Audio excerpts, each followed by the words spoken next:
नमस्कार, आप देख रहे हैं इंडिया टीवी। आपके साथ मैं हूं पंकज भार्गव।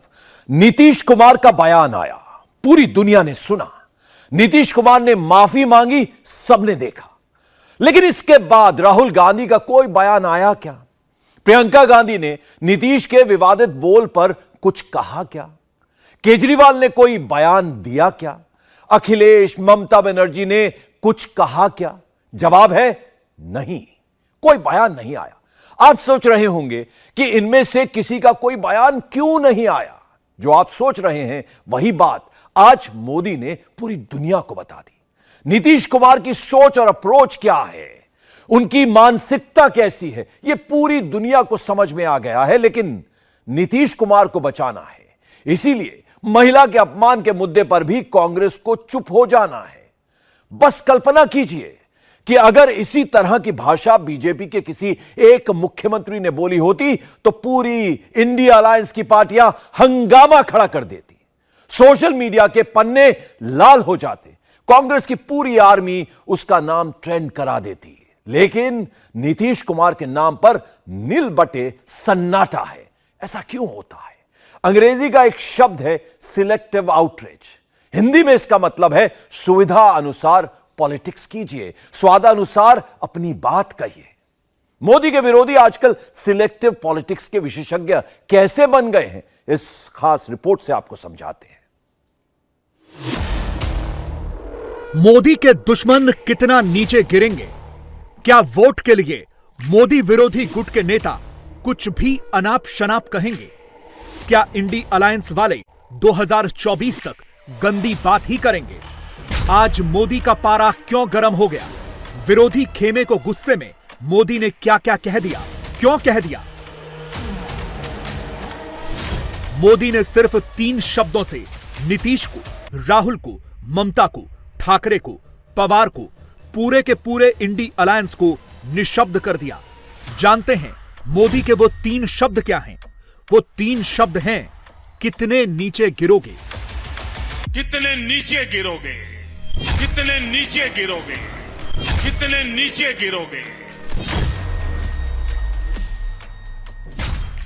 मोदी को ये 3 शब्द क्यों कहने पड़े?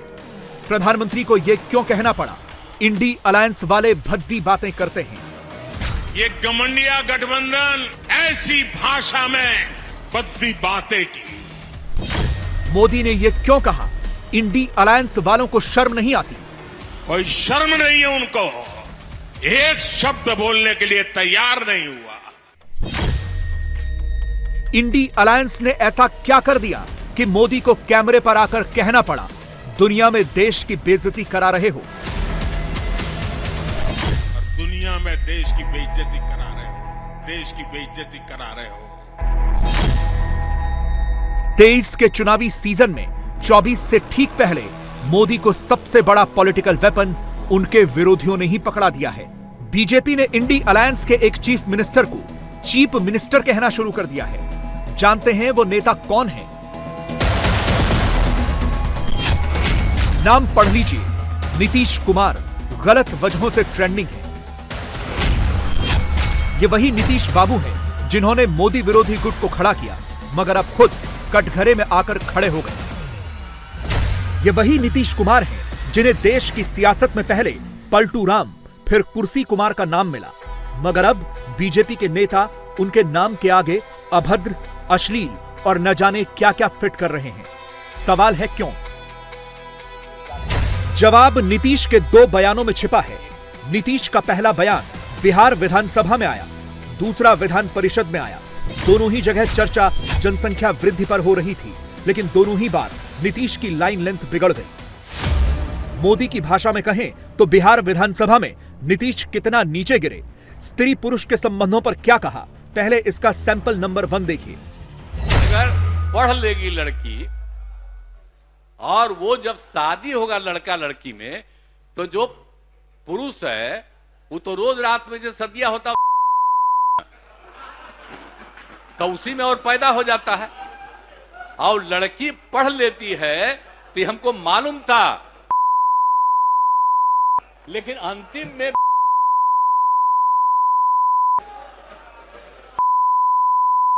तो उसी में आप समझ लीजिए संख्या घट रही है। थोड़ी देर बाद नीतीश का एक और वीडियो आया। वो इसमें थोड़ा और नीचे गिरे। पहले वीडियो की तुलना में दूसरे वीडियो का स्तर और भी नीचा था, काफी भद्दा था। आप भी सुनिए। अगर लड़की पढ़ जाएगी तो जानते हैं लड़का और लड़की का जो होता है शादी, तो लड़कवा तो रोज लड़कियां के साथ तो रतवा में सुतता है तो अब उसी समय लड़की जो है कहती है कि ठीक है,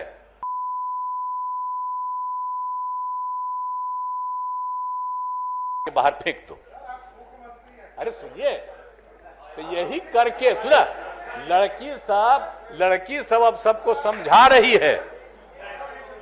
जरा जान लीजिए, लड़की सबको समझाती है। देखते ही देखते पूरे देश में बिहार चर्चा का विषय बन गया। बिहार विधानसभा हर प्लेटफॉर्म पर वायरल होने लगी और जैसे ही नीतीश कुमार को भनक लगी, जैसे ही उन्हें अंदाजा लगा कि उनसे बहुत बड़ी गलती हो गई, उन्होंने कैमरे पर आकर माफीनामा पढ़ दिया।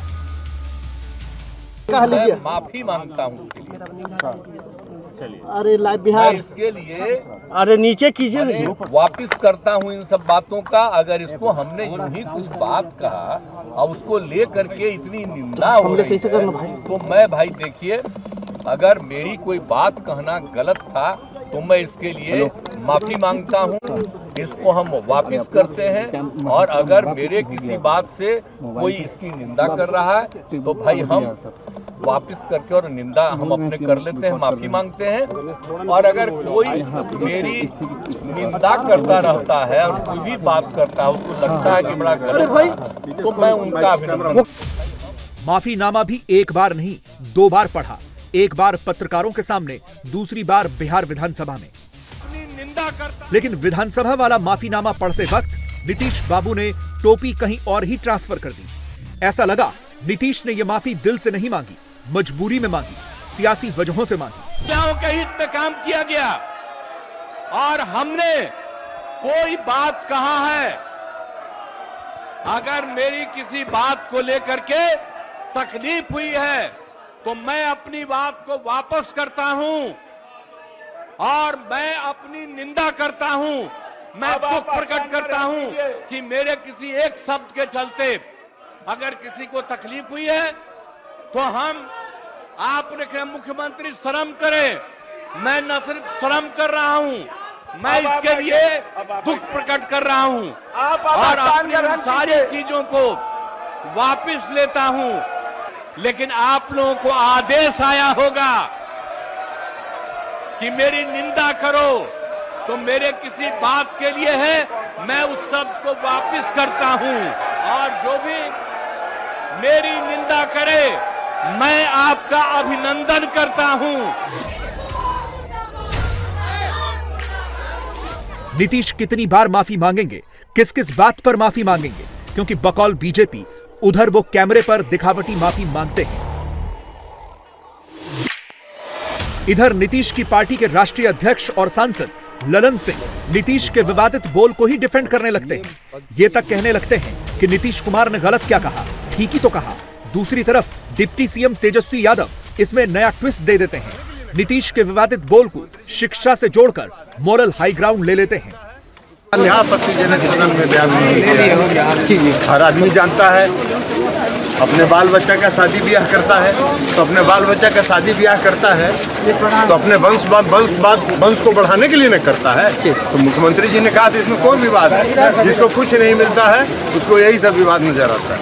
एक तरह से जो भी मुख्यमंत्री जी का बयान आए जो सेक्स एजुकेशन के बारे में, और जब भी सेक्स एजुकेशन की बात की जाती है तो इसकी लोग जो है शर्माते हैं, हिचकते हैं, तो उससे लोगों को बचना चाहिए। तो स्कूलों में पढ़ाई होती है, साइंस बायोलॉजी ये तो स्कूलों में पढ़ाई होती है, बच्चे पढ़ते हैं भाई। तो हमको लगता है अगर सेक्स एजुकेशन की अगर बात है, उनका कहने का मतलब आबादी कंट्रोल जो है क्या करना है, वो प्रैक्टिकली बात जो भी आती है उन्होंने अपना बात किया। तो इससे लोगों को गलत तरीका में नहीं लेना चाहिए। मैंने सोचा कि कहीं गलती से मुंह से निकल गई, विधानसभा में बोले उसके बाद जाके विधान परिषद में बोले तो ये गलती नहीं हो सकती है। गलती अकस्मात किसी से शब्द का चूक हो सकता है, लेकिन विधानसभा में बोलने के बाद घंटों बाद जाके विधान परिषद में बोलना ये गलती नहीं, ये कहीं ना कहीं मर्यादा का हनन और मानसिक बीमारीपन का लक्षण है। संविधान के अंदर प्रावधान है कि कोई मानसिक बीमार आदमी, दिवालिया आदमी संवैधानिक पद पर नहीं बैठ सकता। महिलाओं पर नीतीश की आपत्तिजनक टिप्पणी के बाद पूरे देश में सियासी भूचाल आ चुका है, मगर ऐसा लग रहा है कि इंडी अलायंस ने नीतीश के विवादित बोल को अपनी मौन स्वीकृति दे दी है। सैंपल देखिए, प्रियंका गांधी मध्य प्रदेश जाती हैं, चुनावी रैली करती हैं, संसद से पास हुए महिला आरक्षण बिल को इवेंट बाजी कहकर मोदी पर ताना मारती हैं, लेकिन महिलाओं पर दिए नीतीश के विवादित बयान पर कुछ नहीं कहती। राहुल छत्तीसगढ़ में चुनावी सभा करते हैं, मगर नीतीश के वायरल ऑडियो पर चुप रहते हैं। कमोबेश ऐसा ही सन्नाटा इंडी अलायंस से जुड़े हर नेता की टाइमलाइन पर दिखा, किसी ने कुछ नहीं कहा। इसीलिए प्रधानमंत्री को कैमरे पर आकर कहना पड़ा, महिलाओं के उत्थान की बात करने वाले इंडी अलायंस का असली चेहरा देश को बताना पड़ा।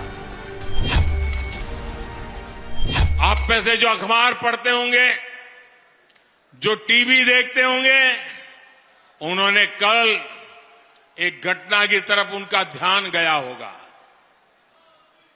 ये गठबंधन गठबंधन, ये इंडी अलायंस, इस इंडी अलायंस के एक बहुत बड़े नेता जो इंडी अलायंस का झंडा लेकर के घूम रहे हैं, जो देश की वर्तमान सरकार को उखाड़ फेंकने के लिए भांति भांति के खेल खेल कर रहे हैं, वो इंडी अलायंस के नेता ने विधानसभा के अंदर,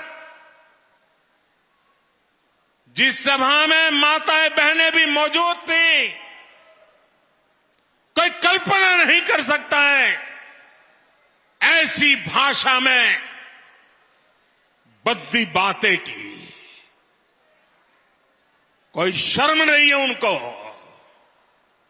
इतना ही नहीं, इंडी अलायंस का एक भी नेता माताओं बहनों के इतने भयंकर अपमान के खिलाफ एक शब्द बोलने के लिए तैयार नहीं हुआ। जो माताओं बहनों के प्रति ये दृष्टिकोण रखते हैं, वो कभी आपका भला कर सकते हैं? माताएं बहनें, वे आपका भला कर सकते हैं? पूरी ताकत से बताइए, कर सकते हैं? वो आपकी इज्जत बचा सकते हैं? वो आपका सम्मान कर सकते हैं? वो आपका गौरव कर सकते हैं? कैसा दुर्भाग्य आया है देश का। कितने नीचे गिरोगे और दुनिया में देश की बेइज्जती करा रहे हो। मेरी माताएं बहनें,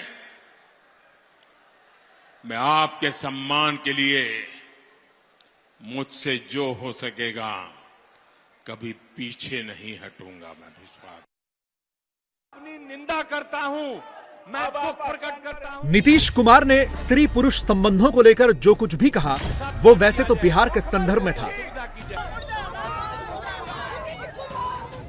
लेकिन बीजेपी ने इसे अब एक नेशनल मुद्दा बना दिया है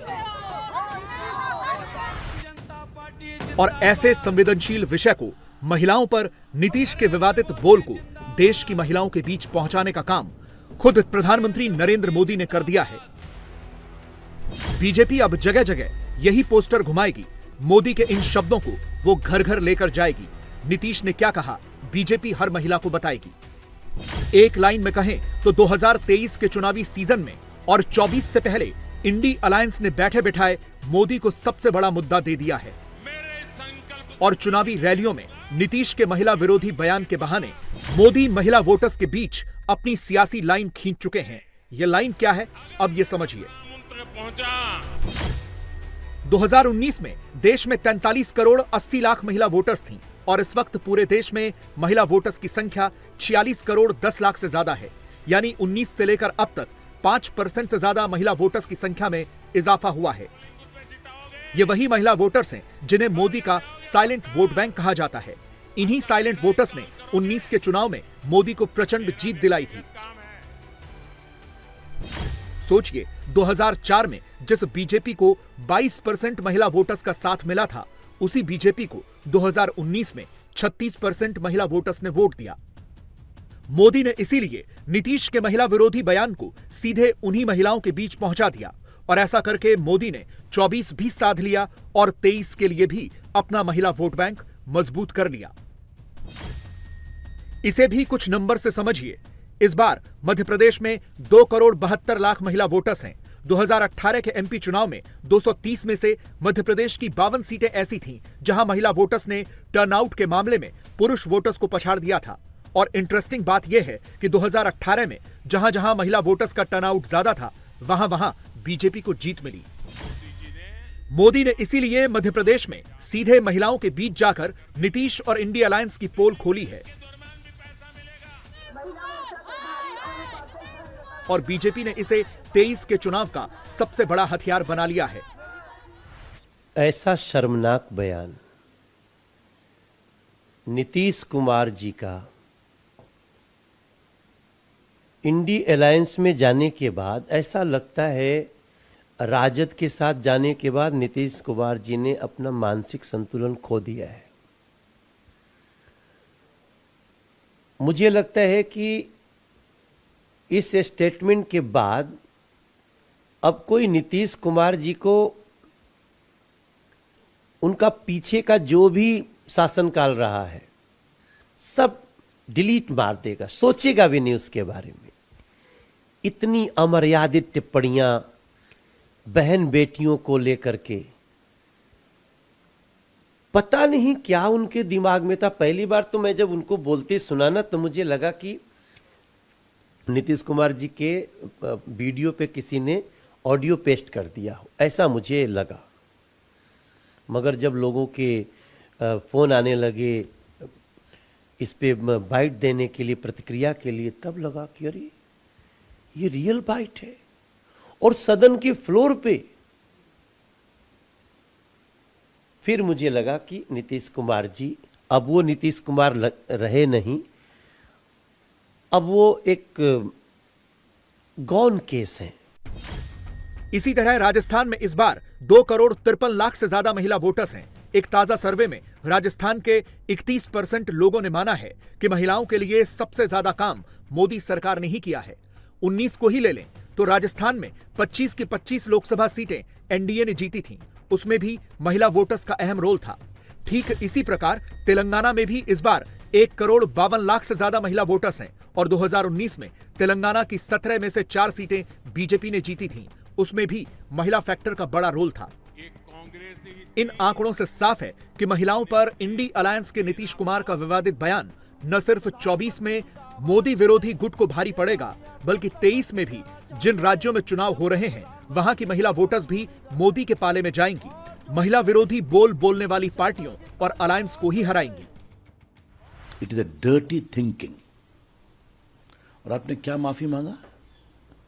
अगर बुरा लगा है तो मतलब अभी भी आप दिल से इस बात को स्वीकार नहीं कर पा रहे हैं कि उन्होंने भारतीय लोकतंत्र के इतिहास में सदन के पटल पर महिलाओं के बारे में सबसे शर्मनाक बातें कही हैं।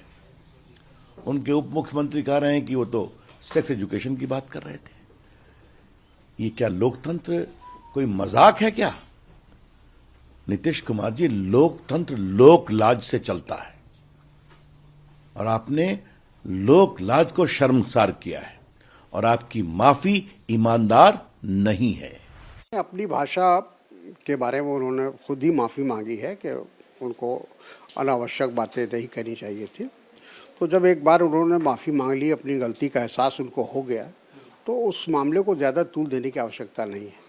भारतीय जनता पार्टी और वहाँ जो विपक्ष है वो इसी इंतज़ार में रहती है कि कैसे इस सरकार को कमज़ोर किया जाए। बीजेपी को तो सरकार चाहिए, हुकूमत चाहिए, चाहे जैसे मिल जाए। उनको लगता है कि उनके इस्तीफा देने से उनकी सरकार बन जाएगी।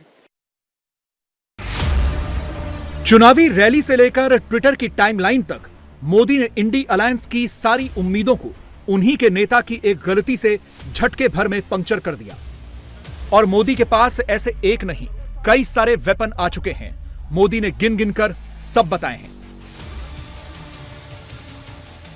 मसलन बुधवार सुबह से ही कांग्रेस 8 नवंबर को ब्लैक डे के तौर पर प्रोजेक्ट कर रही है। कांग्रेस से जुड़े हैंडल्स नोटबंदी वाला पोस्टर लेकर ट्विटर पर रो रहे हैं, मोदी को ही कोस रहे हैं। प्रियंका ने इंदौर में रोड शो निकाला तो वहां भी मोदी को ही ताना मारा। राहुल छत्तीसगढ़ पहुंचे तो वो भी नोटबंदी वाला टेप ऑन करके बैठ गए। चुनाव जीत लिया, रोज हवाई जहाज में उड़ते हो,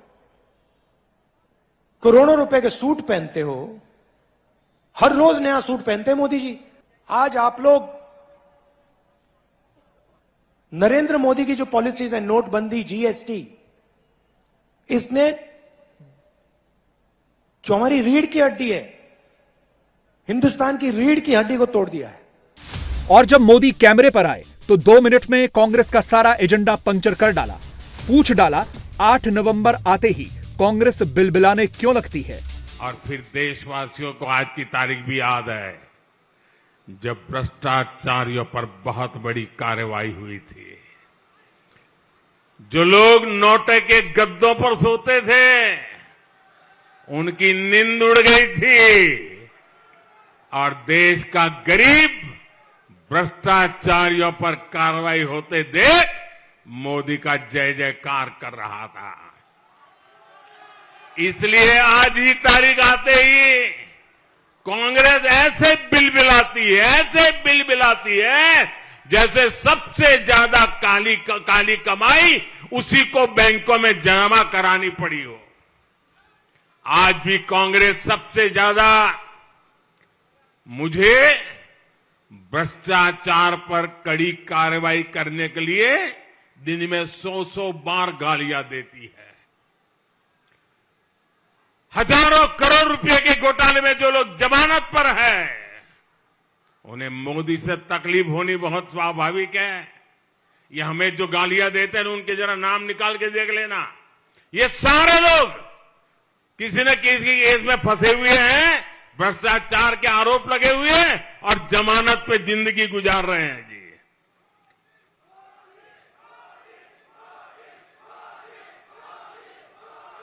लेकिन ये लोग चाहे जो मुझे कितनी ही गालियां दे, भ्रष्टाचारियों पर कार्रवाई नहीं रुकेगी। क्या मुझे भ्रष्टाचारियों के खिलाफ कार्रवाई करनी चाहिए? भ्रष्टाचारियों को जेल भेजना चाहिए? भ्रष्टाचारियों ने जो लूटा है वो देश को वापस मिलना चाहिए? जो लूटा है वो लौटाना पड़ेगा कि नहीं पड़ेगा? ये आपके आशीर्वाद है ना? मुझे यही आशीर्वाद मेरी ताकत है। मैं भ्रष्टाचार के खिलाफ लड़ाई लड़ने के लिए ही आपने मुझे इस सेवा के लिए जन्म दिया है। और इस वक्त गजा पट्टी में हमास के आतंकवादियों और इजराइल की सेना के बीच जबरदस्त जंग चल रही है। इजराइल की सेना गजा शहर के बीचों बीच पहुंच गई है और यहां वो हमास के इंफ्रास्ट्रक्चर और कमांडर्स को टारगेट कर रही है। कहा जा रहा है कि यह युद्ध अगले 48 घंटे में खत्म हो सकता है, क्योंकि हमास का ओवरऑल नंबर 2 और गजा के सबसे बड़े नेता याह्या सिनवार को घेर लिया गया है। इजराइल के रक्षा मंत्री कह रहे हैं कि याह्या सिनवार को पकड़ने के लिए या खत्म करने के लिए सुरंगों में ऑपरेशन चल रहा है। इजराइल पहले ही कह चुका है कि अगर सिनवार मारा गया तो युद्ध खत्म होने की तरफ बढ़ने लगेगा। इजराइल की आर्मी जब हमास के नंबर 2 को मार रही है तो हमास के आतंकवादी किसकी जान के पीछे पड़े हैं? भारत किसकी जान बचाने में लगा है? भारत इस युद्ध में निर्दोषों की जान बचाने का कौन सा फॉर्मूला तैयार कर रहा है? युद्ध नीति और कूटनीति दोनों आपको बताते हैं इस रिपोर्ट में। मोदी ने फिलिस्तीन के राष्ट्रपति महमूद अब्बास को फोन लगाया। पाकिस्तान ने हमास को बुलाया। मोदी फिलिस्तीन की बात कर रहे हैं, पाकिस्तान हमास का सजदा कर रहा है। मोदी के लिए जंग रुकवाना जरूरी है, पाकिस्तान के लिए जंग में आतंक की सप्लाई जरूरी है। भारत 2 स्टेट्स की बात करता है, पाकिस्तान यहूदियों का खात्मा चाहता है।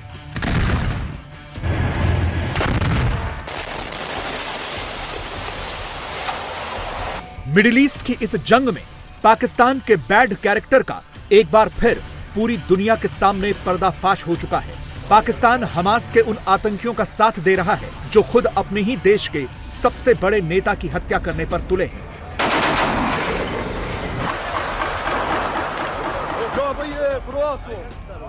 ये वीडियो आज पूरी दुनिया में वायरल है। कहा जा रहा है कि ये फिलिस्तीन के राष्ट्रपति महमूद अब्बास के असैसिनेशन की कोशिश है।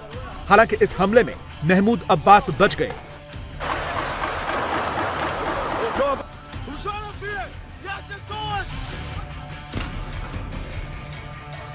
लेकिन उनका एक बॉडीगार्ड मारा गया। फिलिस्तीन के राष्ट्रपति महमूद अब्बास के काफिले पर आतंकवादियों ने यह ताबड़तोड़ फायरिंग की।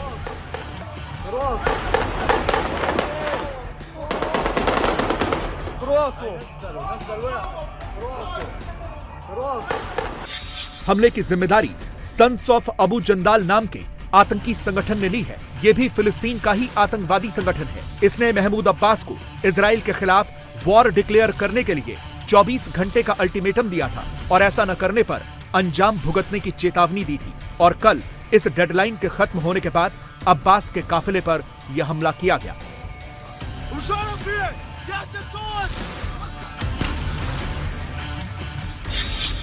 आपको इस मैप के जरिए विस्तार से समझाते हैं कि यह मुद्दा है क्या।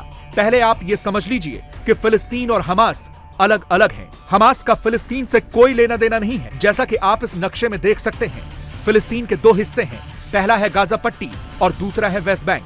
गाजा पट्टी पर हमास का शासन है। गाजा पट्टी भी 2006 तक पीएलओ के अंडर ही आती थी, लेकिन 2006 में हमास चुनाव जीता और उसने गाजा पट्टी से अब्बास और उनकी लीडरशिप को भगा दिया और खुद गाजा पर कब्जा करके बैठ गया। तब से गाजा पट्टी को हमास चलाता है, जबकि महमूद अब्बास समेत पीएलओ की सारी लीडरशिप वेस्ट बैंक में बैठती है। 7 अक्टूबर को हमास के हमले को महमूद अब्बास ने कभी सपोर्ट नहीं किया, बल्कि ये तक कहा गया कि वेनेजुएला के राष्ट्रपति से बातचीत में उन्होंने इस हमले की निंदा की।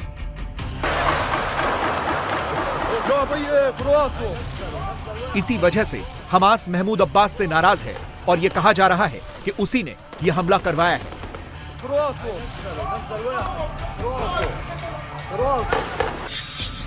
यानी फिलिस्तीन और फिलिस्तीनियों के हित की बात पीएलओ करता है, हमास नहीं। हमास सिर्फ फिलिस्तीनियों के नाम पर अरबों डॉलर की विदेशी मदद का फायदा उठाता है, इजराइल पर आतंकी हमले करवाता है। खुद हमास के नेता गाजा पट्टी में नहीं रहते, बल्कि दूसरे अरब मुल्कों में बड़े ऐश से रहते हैं, जबकि महमूद अब्बास जैसे पीएलओ के लीडर वेस्ट बैंक में ही रहते हैं।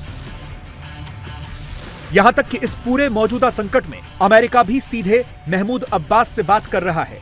खुद अमेरिकी विदेश मंत्री एंटनी ब्लिंकन फिलिस्तीनी राष्ट्रपति से मिलने के लिए वेस्ट बैंक गए थे। प्रधानमंत्री नरेंद्र मोदी ने खुद महमूद अब्बास से बात की थी। 19 अक्टूबर को मोदी ने इसकी जानकारी दी थी। मोदी का स्टैंड पूरी दुनिया के सामने पूरी तरह से क्लियर है। भारत हमास के आतंकवाद की निंदा करता है और हमास के आतंकवादियों के खात्मे का समर्थन करता है। भारत इजराइल फिलिस्तीन के विवाद पर अपने पुराने स्टैंड पर कायम है। पुराना स्टैंड यह है कि भारत 2 स्टेट के सिद्धांत को मानता है, यानी फिलिस्तीनियों के लिए फिलिस्तीन और यहूदियों के लिए इजराइल। नरेंद्र मोदी यही कर रहे हैं। 6 नवंबर को उन्होंने ईरान के राष्ट्रपति इब्राहिम रईसी से भी बात की थी और उस बातचीत में मोदी ने मौजूदा घटना को इजराइल फिलिस्तीन नहीं, बल्कि इजराइल हमास विवाद बताया था। और यही सच्चाई भी है। जरूरत है कि ये युद्ध रुके, गाजा में मानवीय मदद पहुंचे और शांति कायम हो, और यही मोदी ने कहा। यानी मोदी फिलिस्तीन के साथ हैं, हमास के साथ नहीं। जबकि मोदी के दुश्मन हमास के साथ हैं, उन्हें भी फिलिस्तीन से कोई मतलब नहीं है। अब मोदी के दुश्मन चाहे भारत में बैठे हुए मौलाना हो या विरोधी हो या फिर पाकिस्तान के धार्मिक और मुस्लिम नेता हो, सबूत आपके सामने है। पाकिस्तान के नेता और मौलाना हमास के नेताओं के दरबार में जा जाकर सजदा कर रहे हैं। अब एक एक करके देखते जाइए। सबसे पहले पाकिस्तान की पार्टी जमीयत उलेमाए इस्लाम के नेता मौलाना फजलुर रहमान कतर गए और वहां उनकी मुलाकात हमास के सबसे बड़े नेता इस्माइल हानिया से हुई। इसके बाद फजलुर रहमान कतर में ही हमास के फॉरेन पॉलिसी ब्यूरो के हेड खालिद मशाल से मिले ये दोनों नेता कतर में बैठे बैठे ही गाजा पट्टी में हमास को चलाते हैं। मौलाना फजलुर रहमान के पीछे पीछे पाकिस्तान के जमात इस्लामी के चीफ सिराजुल हक भी कतर पहुंच गए। उनकी भी इस्माइल हानिया और खालिद मशाल समेत हमास के सारे आतंकी हेड से मुलाकात हुई। पाकिस्तान मुस्लिम वर्ल्ड को दिखाना चाहता है कि वो इस वक्त हमास के साथ खड़ा है। वो ये नहीं दिखाना चाहता कि वो फिलिस्तीन के साथ है, बल्कि वो हमास के साथ दिखना चाहता है। इसीलिए पाकिस्तान के चुनावी मौसम में हमास के नेताओं की रैलियां भी हो रही हैं।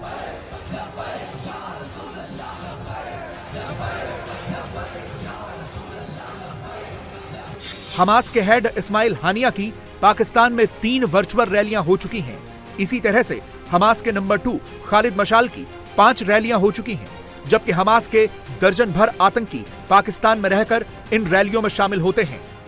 अगर वो ये फैसला कर सकता है कि अपने अफगान भाइयों को पुलिस से जनाब वापस अफगानिस्तान में भेजा जाए, तो वो ये फैसला क्यों नहीं कर सकता कि पाकिस्तानी फौज को फलस्तीन में मदद के लिए, अगर वो समझता है कि पाकिस्तान के हक में ये बेहतर है कि उनको अपने मुल्क वापस भेजा जाए, तो मैं अर्ज करता हूं कि जनाब इस्लाम के हक में बेहतर है कि दुनिया की बेहतरीन फौज को फलस्तीन में बैतुल मुकद्दस की हिफाजत के लिए भेजा जाए। पाकिस्तान में यही हो रहा है। देश में चुनाव होने हैं तो रैलियों के लिए हमास के नेताओं को बुलाया जा रहा है।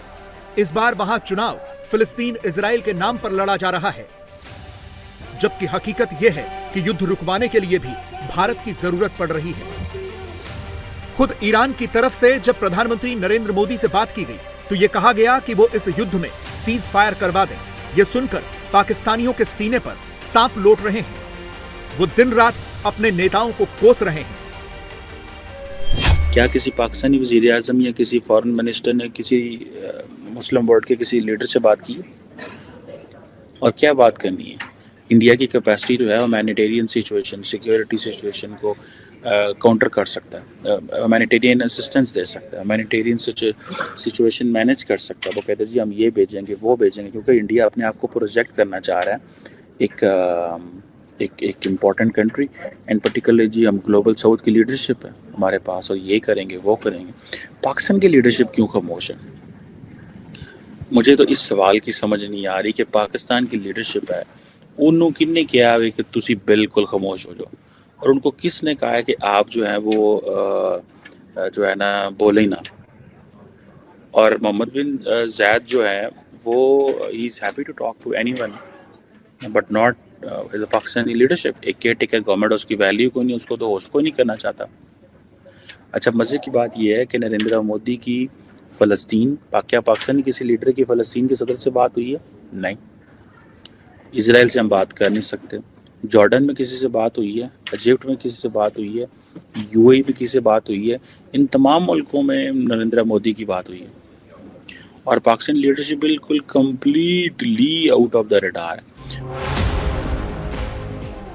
पाकिस्तानियों को समझना होगा कि आज दुनिया में मोदी और भारत दोनों की पोजीशन पाकिस्तान से बहुत ऊपर है।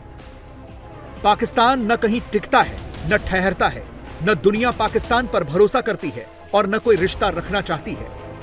दूसरी तरफ भारत है जिस पर दुनिया का भरोसा बढ़ रहा है। कहाँ गए वो 52 मुल्क मुसलमानों के? सर समझिए मेरी बात को, आज कहाँ है वो 52 मुल्क? कहाँ गया सऊदी अरेबिया? कहाँ गया पाकिस्तान? कहाँ गए और सारे ममालिक मुसलमानों के? आज ईरान फोन करता है इंडिया के प्राइम मिनिस्टर नरेंद्र मोदी साहब को और उन्हें कहता है कि इस जंग का अगर पैचअप और खात्मा कोई करवा सकता है तो मोदी जी आप हैं, कि ये इंडिया का पूरी दुनिया के साथ तल्लुकात बेहतर हैं। मैं एक न्यूज़ सुन रहा था, उस न्यूज़ में बताया गया कि जो फ़ोन आया है मोदी जी को, उस फोन में ईरान के जो वज़ीर आज़म या सदर हैं उन्होंने ये बात की है कि मोदी जी आपका मुस्लिम उम्मा के साथ बहुत अच्छे तल्लुकात हैं, तो आप चाहें तो इस जंग को ख़त्म, मैं सर जो बात करना चाह रहा हूँ उसे पकड़िए आप चाहें तो इस जंग को ख़त्म कर सकते हैं। अब हम पाकिस्तानी जो सारा दिन अपने टीवी पे अपने चैनल्स पे हर जगह पे दिखाते हैं कि इंडिया मुसलमानों का दुश्मन है, उधर ये बताया जा रहा है कि इंडिया का मुस्लिम उम्मा के साथ बहुत अच्छे तल्लुकात हैं। ये ईरान कह रहा है। पूरी दुनिया में इतने इस्लामी ममालिक थे, इतने स्ट्रॉन्ग कंट्री हैं इस्लामिक ममालिक की, इंडिया ही क्यों इस जंग को खत्म करवा सकता है? आप समझिए ना इस बात को। इसका मतलब ये कि इंडिया एक सॉलिड तरीके से चल रहा है, पूरी दुनिया को साथ लेके चल रहा है, पूरी दुनिया के वजीर आजम को साथ। देखे ना कि इंडिया में इतने बड़े इजलास होते हैं, इंडिया में पूरी दुनिया, दिल्ली में जो उनका इजलास हुआ था, पूरी दुनिया इंडिया में इकट्ठी हुई, दुनिया की सुपर पावरें, G20 की मीटिंग में पूरी दुनिया की सुपर पावरें इकट्ठी हुई। इसका मतलब यह कि इंडिया फिर कुछ है तो लोग उसे कह रहे हैं ना। पाकिस्तानियों को भी यह समझ में आ रहा है कि भले ही उनके मुल्क में फिलिस्तीन के नाम पर हमास के साथ खड़े होने के जितने भी नारे लग जाएं, लेकिन वो इस युद्ध को ना तो रुकवा सकते हैं और ना ही इजराइल के खिलाफ युद्ध का ऐलान कर सकते हैं।